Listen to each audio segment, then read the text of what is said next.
국강입니다. 자, 오늘 시간에는 말입니다. 국강 독해 연습 기초편. 이게 무엇이냐면은 숙제 보시면요. 우리 주간 과제물이 있잖아요. 거기 숙제 보면은 뒷부분에 그 국강 독해 연습이라 그래서 그 비문화 뭔가를 써오는 그런 숙제가 있어요. 예, 그 부분을 이제 어떻게 해오면 되느냐에 대한 이야기를 간단하게 해볼 테니까 이것을 보시고요. 여러분들 참고를 하셔서 진행을 해 오시면 되겠습니다.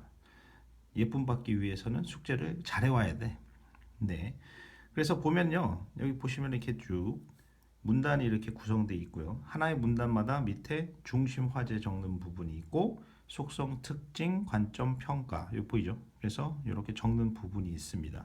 이게 이제 어떤 글이 한 편이 있으면 모든 부분이 다 이렇게 되어져 있고요. 보면은 끝까지 이렇게 적는 걸로 돼 있어요. 그리고 이제 옆에 보면은 이렇게 또 박스가 이렇게 진행되고 있고, 그다음에 이제 밑에 보아도 또 어떤 내용이 좀 있는데, 일단은 여기랑 그다음에 이쪽은 일단은 필수는 아닙니다. 기초편에 해당하는 그 부분에서는요, 어디까지나 숙제를 하실 때 지금 여기 보이는 이 중심 화제 부분과 이 부분을 적어오는 것을 목표로 삼을 거예요. 자, 이야기 드릴 테니까 잘 보시고요. 그 숙제를 하실 때 조금 더 성의를 보여서 잘 해오셨으면 좋겠습니다. 숙제를 하든 수업을 하든 항상 동일한 원리가 적용되고요. 항상 한결같은, 제가 늘 강조하는 거 있잖아요.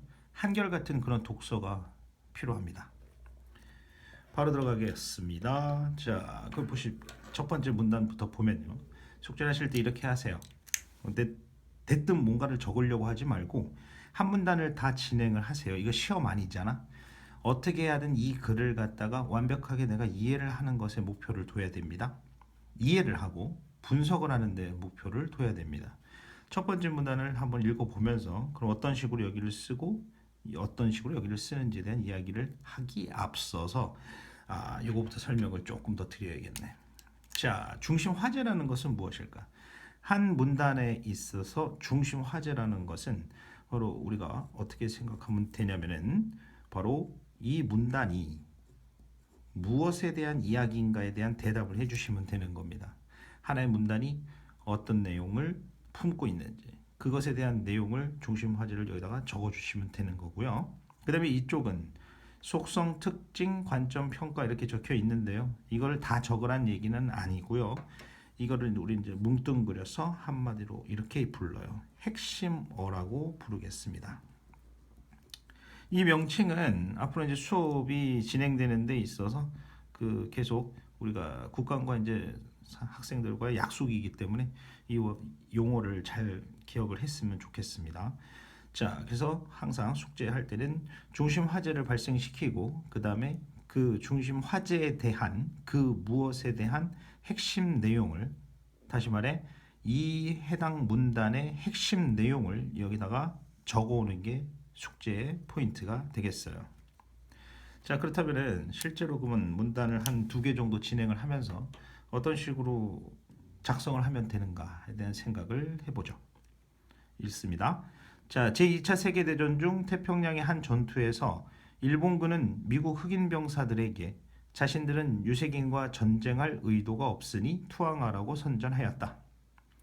이 선전물을 본 백인 장교들은 그것이 흑인 병사들에게 미칠 영향을 우려하여 급하게 부대를 철수시켰다. 자, 여기까지 이제 어떤 구체적인 일화, 에피소드 등이 진행되고 있어요. 그리고 사회학자인 데이비스는 이 사례에서 아이디어를 얻어서 대중매체가 수용자에게 미치는 영향과 관련한 제3자 효과 이론을 발표하였다. 이렇게 하면서 문단이 종료가 됩니다. 자, 그렇다면은 실제로 우리가 이제 해야 되는 것은 뭔가를 적어서 내야 된다는 거죠. 그렇다면 그러기 위해서는 한 문단의 내용, 이 많은 글자를 갖다가 어떻게 해든 압축을 하고 무게 중심을 만들어낼 생각을 해야 됩니다. 그렇다면 이 생각 들지 않아요? 앞에 여기서 태평양 전쟁, 제2차 세계대전 중 이런 얘기를 하다가 데이비슨이 나오고 어떤 이론을 발표했다. 이런 식의 순서라면 여기서 이제 우리가 한 요 정도에서 어떤 의미의 그 단위를 만들어낼 수 있지 않을까요? 앞에서 일화를 이야기하고 뒤에서 어떤 이론을 발표했다. 이런 식으로 분리가 되겠죠. 자, 그렇다면 여기까지 이제 사고를 했으면 자, 숙제를 할 때 여러분도 혼자 하는 거예요. 자, 여기까지 사고를 했으면 이제 그렇다면 이제 여기 적어낼 내용을 이제 정리를 해야겠죠. 그렇다면은 앞에는 어떤 그 사연 얘기를 하고 그다음에 뒤에서 어떤 이론을 발표했다 치면은 아무래도 우리는 그런 생각은 들지 않아요? 앞보다는 뒤 또는 또 그 무게 중심이 어느 쪽이냐 내지는 도대체 글쓴이는 무슨 이야기를 하려고 할까? 그럼 앞에서 전투 이야기, 철수시킨 이야기가 계속 진행될 것인가? 아니면은 데이비스나 그 사회학자가 나와서 어떤 이론을 이야기했는데 이것에 대해서 알아볼 것인가? 그런 사고 과정이 필요하고요. 거기에 걸맞춰서 뽑아내면 되는 거죠. 여러분들 다 생각이 들겠지만 이 뒷부분에 바로 이 제3자 효과 이론 요 정도가 바로 이 문단에서 하고자 하는 이야기의 내용이 되겠죠. 그렇다면은 그 부분 어느 정도 이제 그 사고가 끝났으면 그 중심 화제 부분에 제3자 효과 내지는 그 핵심 내용을 적어 주시면 되겠어요. 이렇게 적으면 되겠죠? 제3자 효과 이론 이렇게 적을까요? 이 정도 적으면 뭐 괜찮을 것 같습니다. 첫 번째 문단은 그럼 여기다 적었다는 얘기는 무슨 뜻이냐면은 이 문단은 바로 이것에 대한 이야기구나. 이야기하고자 하는 무엇이 바로 이거구나에 대한 대답이 되는 거죠. 제3자 효과 이론을 중심 화제로 뽑고 그렇다면 이제 여기에 바로 그 핵심 내용, 문단의 핵심 정보를 뽑아내야 됩니다. 꼭 있어야 되는 것은 있어야 되고 그 다음에 이게 무슨 말이야? 그러니까 꼭 있어야 될 것이 있고요. 빠뜨리면 안 되는 것들이 있을 수 있고 그리고 없어도 되는 것들이 있거든요. 역시 이 숙제는 선생님이 그 첨삭을 하기 때문에 여러분들은 이제 또 거기서 더 디테일한 터치는 그 첨삭 과정에서 이루어질 수 있고요. 여러분들은 일단은 요 기본적으로 해야 될 것을 해보는 겁니다. 그래서 제3자 효과 이론이라고 해놓고 이 부분 사회학자인 데이비스는 이 사례에서 아이디어를 얻었다든가 또는 대중매체가 수용자에 미치는 영향에 관련했다든가 이론을 발표했다든가 뭐 이 정도의 의미 얘기 정보가 있는데 그럼 이 중에서 골라내야죠. 그렇다면 그 우리가 글 읽는 사람 입장에서 가장 핵심적인 정보가 무엇일까를 판단을 내려서 적어주시면 되겠죠. 이 정도가 되지 않을까요? 대중매체가 수용자에 미치는 영향과 관련한 이론이다. 이 정도가 되겠죠. 아니 이론을 발표했다든가 또는 데이비슨이 사회학자라든가 또는 사례에서 아이디어를 얻었다든가 이런 것보다는 제3자 효과의 어떤 개념을 설명하고 정보를 주는 이런 내용을 적어주시는 게 아무래도 시험 문제 푸는 사람 입장에서는 아무래도 조금 합리적일 거라는 생각이 드네요. 적어주시면 돼. 그래서 여기다가 여기서 제3자 효과 이론이라는 내용에서 대중매체가 수용자에게 미치는 영향 이 정도요. 이렇게 숙제해 오시면 손색이 없어요. 선생님이 아주 잘했다고 칭찬을 해줄 것 같네요. 네, 두 번째 문단까지 한번 진행을 더 해보겠습니다. 자, 두 번째 문단 보시죠. 자, 이 이론의 핵심은 위에서 이야기한 제3자 효과 이론. 그러면은 여기까지 봐봤더니 확실히 중심 화제가 이게 맞네. 그럼 여러분들 판단이 맞았던 겁니다. 자, 이 이론의 핵심은 사람들이 대중매체의 영향력을 차별적으로 인식하는 데에 있다.